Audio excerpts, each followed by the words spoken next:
My stepdaughter recently passed away, and I just caught my husband and his ex-wife in our bed together, but they're begging me to believe it was just grief that led them there. My stepdaughter Becca, 14F, passed away 4 weeks ago. I've been in her life since she was 7 years old and we were extremely close. My husband Derek, 40M, his ex-wife Sam, 38F, and I, 35F, get along very well. There has never been an issue in the 7 years that I've been with Derek. Sam has always been kind to me. She didn't even care that Becca called me mom too. Right after Becca's passing, Sam had so much anxiety and depression that she was unable to be by herself. She has no family besides us, so we invited her to stay with us. Sam hardly leaves the house. She mostly just sleeps in Becca's room, which is completely understandable. I always tell her that I'm here if she needs me and that I want her to take her time with grieving and that there is no pressure to go back to her home. Today I needed to run some errands, so I asked Sam if she'd like to join me to get out of the house a little bit, but she declined and said she'd rather just stay at the house and sleep. I told Derek that I was leaving and that I would be back in 2-ish hours. He works from home. I also told him to check on Sam every once in a while, and maybe try getting her to eat something. After stopping at the post office, I realized I forgot my library book that I needed to return, so I went back home to get it. As soon as I walked in the door, I heard sounds coming from mine and Derek's bedroom. I immediately knew what was happening, and my heart completely broke in that moment. I wasn't completely sure what to do, but I ended up deciding to confront them, so I walked to the bedroom and opened the door and began yelling at them both. Sam started having an anxiety attack and ran to the bathroom while Derek kept apologizing profusely. I asked him what the heck was happening. He told me that he made himself and Sam some lunch and they began talking about Becca, and shared some memories. And then Sam ended up kissing him and he didn't pull back, and then it ended with them in our bed. They're begging me to understand that it was just grief that caused them to become intimate and that they both made a mistake. I don't know what to do. I love this man. And I love Sam.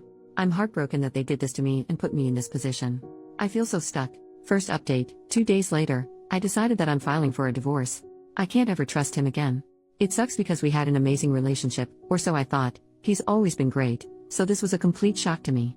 Last night, Derek came over to talk. He confessed to a lot. Turns out it wasn't their first time being intimate like most people thought. They've been making love since 3 months before Becca died.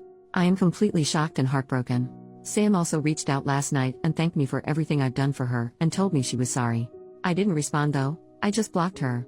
I did so much for Sam and considered her a friend, so this hurts a lot, more than I can handle. This is all too much. As hard as this is gonna be, I need to leave Derek and cut them both out of my life. I am ready to do so. I am done. Also, some people are saying I deserve this because I should have known better than to let Sam into our home, around Derek. But, you need to understand that I'm a giving person. I trust people more than I should. I truly thought Sam was an amazing person. I know it's unusual to become friends with your husband's ex-wife, but it's just how it went for us, and I shouldn't be blamed for what happened. Thank you to everyone who commented nice things and for the kind messages. You've all been helpful during this insanely difficult time. I appreciate it. I'm getting lots of questions about some things, so I figured I'd answer a few of them. 1. Have I told anyone about what happened besides my mom? Yes, I told a few friends and some family members. Most of them are supportive of my decision and aren't speaking to Derek. 2. Where is Derek staying? Currently, he's staying at a hotel. Our friends refuse to let him stay with them. He's lost a lot of people due to his awful decisions. 3. Has he tried fighting me on getting a divorce? Yes, he begged me not to file for divorce, but when I told him I needed him to just let me go, and that I was too exhausted to fight him on this, he let it be and agreed to getting a divorce. 4. Why isn't Derek staying with Sam? He told me he didn't want to continue to hurt me, so he told Sam he was done with her for good, and that they have no reason to speak to each other anymore. I have no idea if that'll last and if they'll just end up together, but I truly don't care what they do anymore. I just want peace. 5. What was Derek's excuse for cheating? He told me that they just accidentally reconnected one night when I was away at my mom's. He was stressed we weren't conceiving and were having miscarriages, so he vented to Sam, and then somehow that led to lovemaking. Disgusting of them both, I know. Feel free to ask anything else, and I'll try to answer. Thank you everyone for your support and advice. Second update, 1 day later, well, I just found out that he is staying with Sam and not at the hotel. He told me it's too expensive to stay at a hotel and Sam is the only one that'll help him right now. I had a feeling this would happen. Just knowing that they are still probably sleeping together hurts my heart. I talked to a lawyer this morning and we are proceeding with the divorce and Derek agreed to it. It's actually happening, and I feel some relief that he's not fighting me on this. My mom leaves on Sunday. I'm scared to be alone. But I go back to work on Monday, so I'm hoping it'll be a good distraction. I'll keep updating if anything else happens. Thank you everyone. I am so grateful for you all. Third update, 2 days later, Becca's diary. I decided to go through some of Becca's stuff today and I just found her diary in a box in the back of her closet. Would it be wrong to read some of it?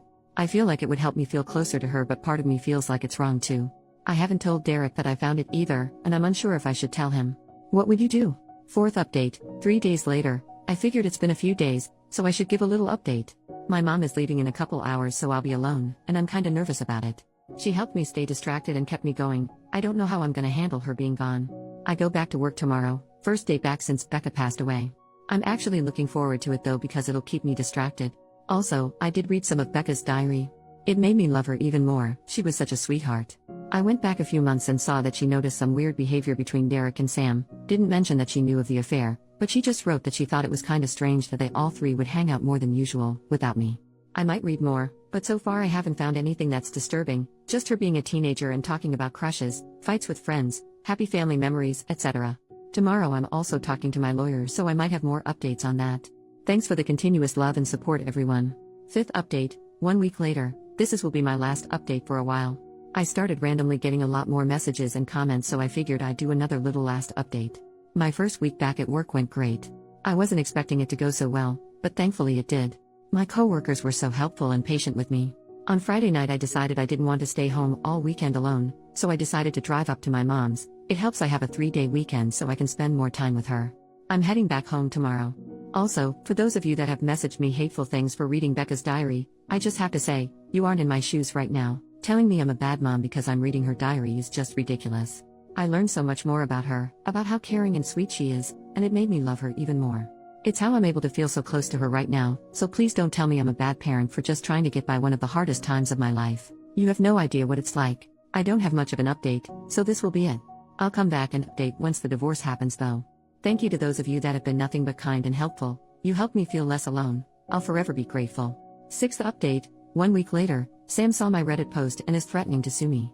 Sam made a fake Facebook profile to message me and tell me she wants to sue me for telling strangers about what happened. Derek supports her apparently. I don't need this. Am I not allowed to vent about my life to people online? I just want life to get better. I'm so tired. Screw you, Sam. Screw you, Derek. Edit. Sam is in the comments and messaged me here in Reddit too. I blocked her. Comment from OP about Sam's comments. I just ignored her. It might be an empty threat just to make my life harder, but I'm unsure. Sam's message said, so I was scrolling TikTok and ended up on an account where they read Reddit posts, and guess whose post they read? Yours. First you tell friends and family and then you go to a bunch of strangers and tell them our life story? I can't believe you. It isn't just your business to tell. Becca would be so disappointed in you. Be prepared cause I think I'm gonna be suing you for this. This was no one else's business. You did this to yourself, remember that. I'm actually baffled. She thinks Becca would be disappointed in me. What the heck? 7th update, 10 days later. I don't think I can do this anymore. I have been as strong as I can be, but I have been really struggling. So much is going on and I'm just so tired. How can I keep going? I just want to be with Becca. I miss her.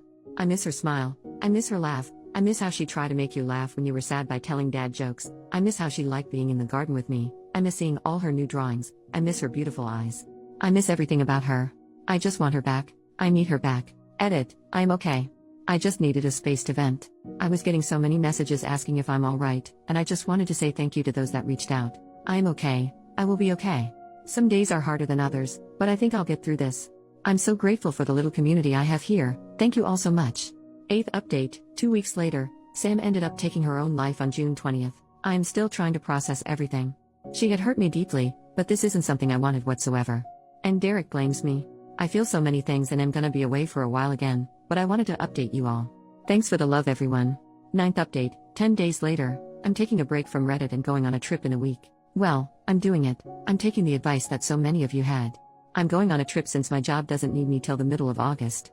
I was so lucky I had my mom come stay with me a lot, and had my best friend come stay with me when my mom couldn't. But I felt like I was asking too much of them. So I decided that maybe traveling might actually be a good idea. In a week, I'm going to Norway. Becca and I always wanted to go there one day. It was on our bucket list. I'm actually excited. I'm also thinking of getting a pet when I come back, but might wait till I move. Thank you to those that recommended I do this. Becca would be happy I'm doing this. She'd be so frickin' thrilled for me. You probably won't hear from me for a while. I'm taking a long break from Reddit and all my social media. I think it's best for me. But just know, I love and appreciate all of you that have been there for me. I would have been so lost without some of you. Yours truly, Alyssa. 10th update, 3.5 months later. Hi everyone. I haven't been on here in so long. I got so many messages asking me to do an update, so here it is. Norway was absolutely breathtaking. I had so much fun and met some amazing people while I was there. I plan on returning in the future for sure. A couple weeks ago was the 6-month anniversary of Becca's death. It's been hard, but it's getting easier to live everyday life, but it also pains me to say that, because I feel guilty for moving on and healing. I don't know if that makes sense, maybe it does to those who have also lost someone close. I moved out of Derek's and my house a month ago and got myself a cozy little house all to myself, and oh yeah, I got a dog. His name is Charlie and he's a darling little Cavalier Spaniel. He's been great. I absolutely love him. Also, I am officially divorced as of last week. It was a very easy divorce and I'm so happy about that. But Derek didn't want any of Becca's things when we tried figuring out who gets what. He left it all to me. I tried hard to get him to take something because I feel like he'll regret it, but he said he didn't want anything, so I have all of Becca's stuff. I have no idea why he didn't want anything, but I have it all in the guest bedroom right now. I'm trying to figure out what to do with everything. Derek is apparently an alcoholic now and quit his job. He seems to be doing terrible. Besides all that, I don't know if I have anything else to share. I just want to say thank you again. I've made some friends on here and I am so thankful for you all. I appreciate every one of you.